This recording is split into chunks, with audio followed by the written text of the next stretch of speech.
Joseph Patrick Lombardo, born Giuseppe Lombardi and widely recognized by his moniker, Joey the Clown, was a notorious figure in American organized crime.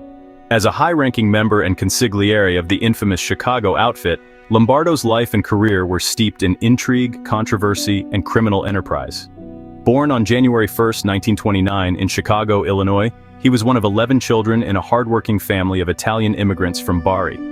His father, Mike Lombardi, was a butcher, while his mother, Carmela, managed their bustling household. Despite humble beginnings, Lombardo left high school early and subtly altered his surname, signaling his break from a conventional path. He became entrenched in the criminal underworld during the 1950s, starting his career with the outfit as a jewel thief and a relentless juice loan collector. His reputation for loyalty and skill quickly gained attention, and by the 1960s, he was considered a rising star within the organization. In 1963, Lombardo faced serious legal troubles when he was arrested for kidnapping and loan sharking. However, he emerged unscathed, securing an acquittal after the primary witness, a factory worker who owed $2,000 in overdue payments, failed to positively identify him. This victory marked his astonishing 11th acquittal in as many arrests, solidifying his image as a Teflon mobster. By the late 1960s, Lombardo had established himself alongside Angelo J. La Pietra, known as The Hook, as one of the outfit's most influential figures. In 1971, he took the reins of the organization's lucrative Las Vegas operations, cementing his legacy as a pivotal player in the Chicago outfit's sprawling empire. On December 15, 1982, Joseph Lombardo, along with Teamsters Union President Roy Williams and insurance executive Alan Dorfman, faced conviction for a high-profile bribery scheme. The trio was found guilty of attempting to bribe Nevada Democratic State Senator Howard Cannon in a bid to derail a trucking deregulation bill. This bold attempt to manipulate legislation resulted in Lombardo receiving a 15-year prison sentence. However, this was not the end of his legal troubles. In 1986, Lombardo was convicted again, this time for his role in skimming over $2 million from several Las Vegas Strip casinos, including the iconic Stardust Resort and Casino. For this offense, he was handed an additional 10-year prison term. Despite his substantial sentences, Lombardo was released early on November 13, 1992, after serving a decade behind bars. Following his release, Lombardo made an unexpected public move to distance himself from his criminal past. He placed a classified ad in the Chicago Tribune, a peculiar act that garnered significant attention. The ad declared, "I never took a secret oath with guns and daggers, pricked my finger, drew blood, or burned paper to join a criminal organization. If anyone hears my name used in connection with any criminal activity, please notify the FBI, local police, and my parole officer, Ron Kumke." The statement was seen by many as an effort to rehabilitate his image and publicly disassociate himself from organized crime, though its sincerity remained a topic of debate. In 2003, Chicago newspapers began reporting a breakthrough in the federal government's efforts to solve decades-old mob murders tied to organized crime. That year, the FBI collected DNA from Joseph "Joey the Clown" Lombardo, a reputed member of the Chicago outfit, as part of an expanding investigation. Federal agents also warned Lombardo that his life could be in jeopardy as the probe intensified. On April 25, 2005, Lombardo and 13 others were charged in the landmark Operation Family Secrets case, a sweeping investigation that exposed the outfit's involvement in 18 murders spanning back to the 1970s. Lombardo faced charges for his alleged role in at least one murder and for running a criminal enterprise involving illegal gambling, loan sharking, and murder. As authorities moved to arrest the defendants that same day, they discovered that Lombardo had vanished, becoming a fugitive under a federal warrant. Despite his disappearance, Lombardo maintained contact with his lawyer, Rick Halprin, by writing letters addressed to the presiding judge in the case. In these letters, he declared his innocence, offered to take a lie detector test, requested a $50,000 recognizance bond, and sought a separate trial from the other defendants. U.S. District Judge James Zagel denied all these requests. The first letter, dated May 4, 2005, was 4 pages long and filled with spelling and grammatical mistakes, in which Lombardo insisted, "I am no part of an enterprise or racketeering."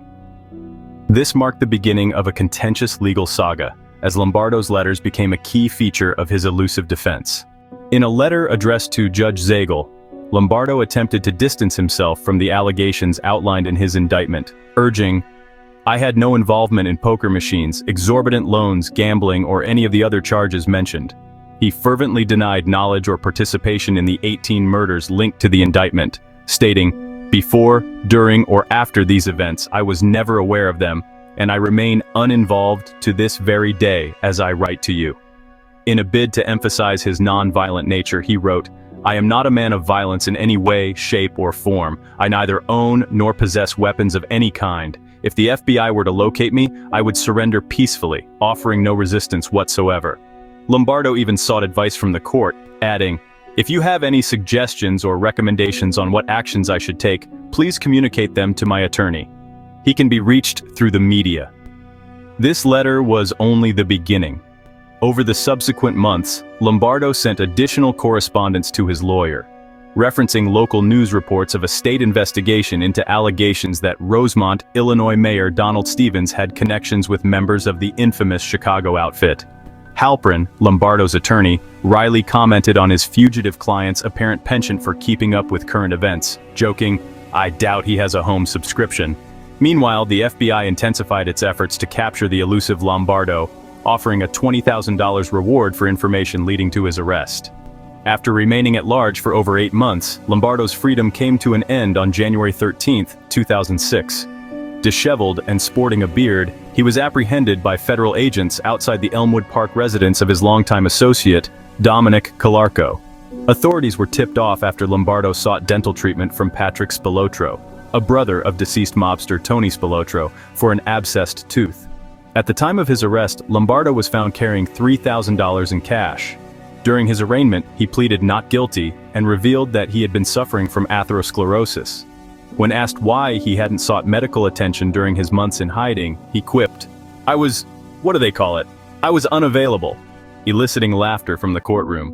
During the high-profile trial, Assistant U.S. Attorneys Mitchell Mars, T. Marcus Funk, and John Scully led the prosecution against Joseph Lombardo. In a dramatic move, Lombardo testified in his own defense, vehemently denying any involvement in the brutal 1974 murder of Daniel Seifert. He claimed he was at a police station reporting a stolen wallet at the time of the killing.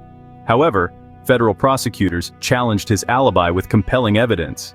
They highlighted Lombardo's fingerprint on a title application for a car allegedly used in Seifert's murder. Additionally, employees from an electronics store identified Lombardo as the individual who purchased a police scanner linked to the crime. Seifert's murder was particularly chilling. He was executed in Bensenville, Illinois on September 27, 1974, in a style reminiscent of mob retribution. The heinous act unfolded in front of Seifert's wife, who was clutching their young son, leaving a lasting scar on the family. The prosecution argued that this was a calculated mob hit, with Lombardo playing a central role. Ultimately, on September 10, 2007, Lombardo was found guilty of racketeering, extortion, loan sharking, and murder. Just weeks later, on September 27th, the jury delivered another guilty verdict, specifically holding Lombardo accountable for Seifert's murder. These convictions solidified his connection to one of the most infamous crimes of the era, showcasing the reach and brutality of organized crime. On February 2, 2009, Judge James Zagel sentenced Joseph Lombardo, who appeared in court seated in a wheelchair, to life imprisonment following his conviction. Despite the ruling, Lombardo adamantly maintained his innocence, addressing the court with the statement, "Now I suppose the court is going to send me to life in prison for something I did not do." Expressing sympathy for the Seifert family, he added, "I did not kill Danny Seifert," continuing to deny any involvement in the crime. Judge Zagel acknowledged a distinction between Lombardo and his co-defendant Frank Calabrese Sr., who had been sentenced to life in prison the week prior. "Mr. Lombardo, you are not like the toxic creature I've seen forming in one of your co-defendants," Zagel remarked. However, the judge tempered this observation with a grave criticism of Lombardo's lack of remorse. "The worst things you have done are terrible, and I see no regret in you." In September 2006, while awaiting trial in the Metropolitan Correctional Center in Chicago, Lombardo suffered a heart attack and was transported to Northwestern Memorial Hospital. There, he underwent surgery to receive his 4th stent, following what was diagnosed as a minor cardiac event. Over the years, his health continued to decline, with reports indicating he also battled throat cancer and had his gallbladder removed. Lombardo served his life sentence at ADX Florence, a supermax prison in Colorado, where he passed away on October 19, 2019, at the age of 90.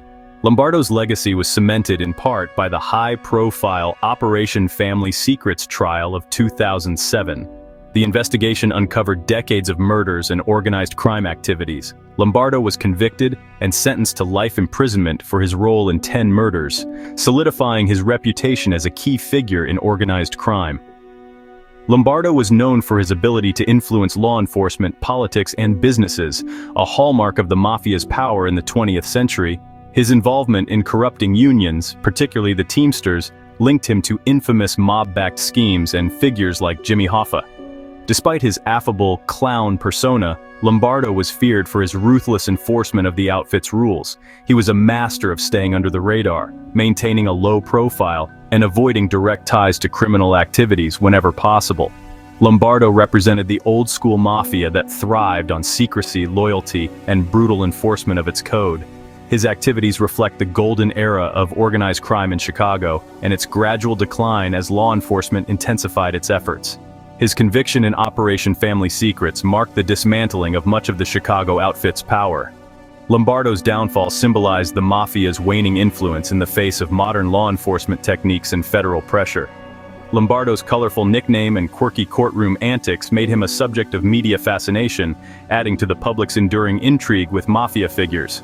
Lombardo's legacy is one of both fear and fascination, encapsulating the rise and fall of organized crime's influence in America. His life serves as a reminder of the mafia's reach and the eventual cost of living a life steeped in crime.